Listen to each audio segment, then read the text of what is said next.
पंचम अध्याय में यह स्पष्ट हो चुका था कि कृपा प्राप्त भक्त संसार में रहते हुए भी मुक्त होता है।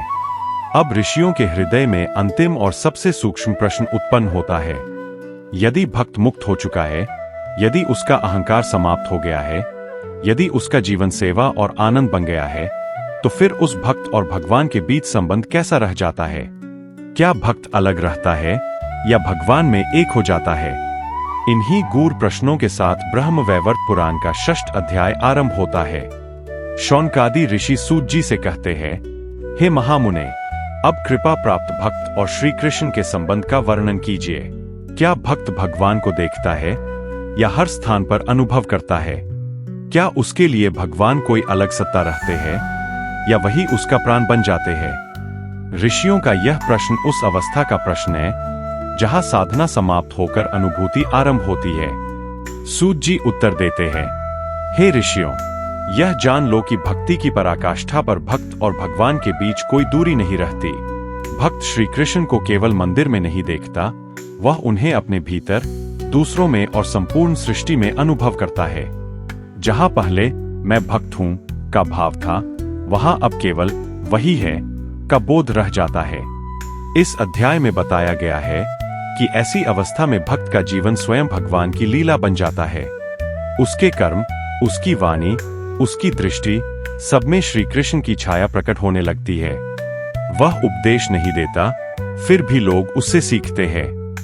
वह स्वयं को गुरु नहीं मानता, फिर भी उसके सानिध्य से लोगों के जीवन बदलने लगते हैं। सूत जी कहते हैं, जब भक्त पूर्ण रूप से समर्पित हो जाता है, तब श्री कृष्ण स्वयं उसके माध्यम से कार्य करने लगते हैं। यह अवस्था एकत्व की अवस्था कहलाती है।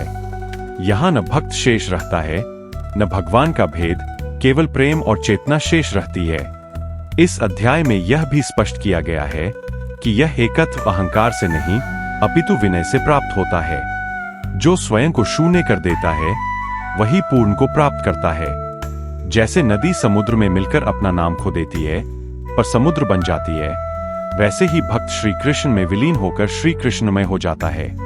सूत जी आगे कहते हैं, ऐसी अवस्था में भक्त न जन्म से डरता है न मृत्यु से, क्योंकि उसके लिए जीवन और मृत्यु दोनों ही श्री कृष्ण की लीला बन जाते हैं। उसका प्रेम अब किसी अपेक्षा से बंधा नहीं रहता। यही कारण है कि ब्रह्म वैवर्त पुराण में इस अवस्था को भक्ति की पूर्णता कहा गया है। अंत में सूत जी यह महान सत्य प्रकट करते हैं कि भक्त और भगवान का यह एकत्व ज्ञान से नहीं, तर्क से नहीं, बल्कि केवल प्रेम से संभव है। जहां प्रेम पूर्ण होता है, वहां भेद अपने आप मिट जाता है। इसी के साथ ब्रह्मा खंड के 6 अध्याय का समापन होता है।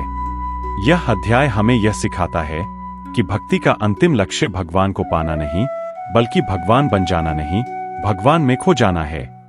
जहां भक्ति पूर्ण होती है, वहां भक्त और भगवान एक हो जाते हैं।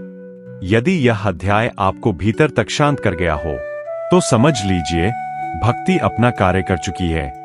अगली कथा में हम प्रवेश करेंगे श्री कृष्ण लीला के और भी गूढ़ रहस्यों में। इस सनातन यात्रा में हमारे साथ जुड़े रहिए।